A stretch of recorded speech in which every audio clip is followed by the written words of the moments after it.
11 tahun. Jadi emang sengaja saya nggak jumpa pers besar-besaran bahwa Maya melakukan fitnah, nggak enak karena anak-anak masih kecil kan. Terus, kalaupun saya bisa tuntut balik, bisa itu.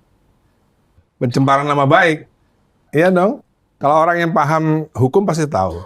Dengan surat SP3 itu, saya bisa laporkan polisi balik bahwa itu adalah... Kenapa nggak dilaporkan? Kapan? Oh, pertanyaannya itu kan pasti. Waktu itu. Iya, waktu itu dan sekarang kan pasti. Kalau misalnya kita bicara ada pencemaran nama baik, ada fitnah di situ yang merugikan Mas Dhani, Iya. Mas Dhani kan pasti kan. Oh, dengan surat SP3 tuh jelas bisa saya melaporkan. Alasannya kenapa nggak membuat laporan? Waktu itu.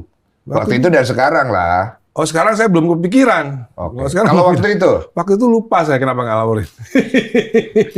Sampean ini aja sayang kan, nggak mau lah. Mau ngapain masa ibu anak-anak dilaporkan Iya, gitu kira-kira kan. begitulah, kira-kira begitu. Kalau padahal semua orang juga tahu melaporkan kasus hukum, apalagi dengan jumpa pers misalnya. Misalnya saya melaporkan Densu. Iya. Saya waktu di kamar mandi dipegang pantat saya misalnya sama Densu. Misal. Ya kan? Kalau saya mau laporkan dan saya jumpa pers dan ternyata itu tidak terbukti, tidak ada CCTV dan lain-lain, Densu bisa balik lapor ke aku. Betul. Apalagi kalau udah ada SP3-nya, itu bukti paling kuat SP3 itu. Gitu. Betul. Jadi artinya apa? Artinya soal KDRT itu nggak ada. Kalaupun ada, anak-anak pasti tahu dong. Anak-anak ini nggak pernah kok menyaksikan saya berbuat kasar pada ibunya, itu nggak pernah. Eldul ya, nggak pernah mereka menyaksikan saya berbuat kasar pada ibunya, nggak pernah. Kalau El malah pernah lihat aku dilempar pakai remote TV. El pernah lihat itu.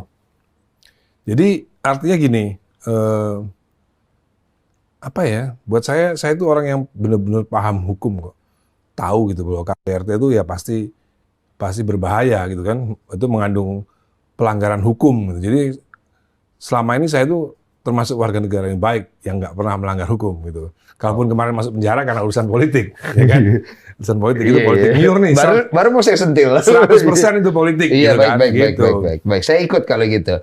Cuma kan ada yang tidak terjawab. Kalau KDRT tadi kan terjawab. Cuma ini nggak apa-apa nih gue tanya ya. Sekalian nih, mumpung kesempatannya ada. Tapi kamu dijawab juga nggak apa-apa. Kalau masalah yang menjadi isu yang paling besar di antara semua ini kan masalah perselingkuhan. Ya itu juga nggak ada buktinya. Nggak ada buktinya itu.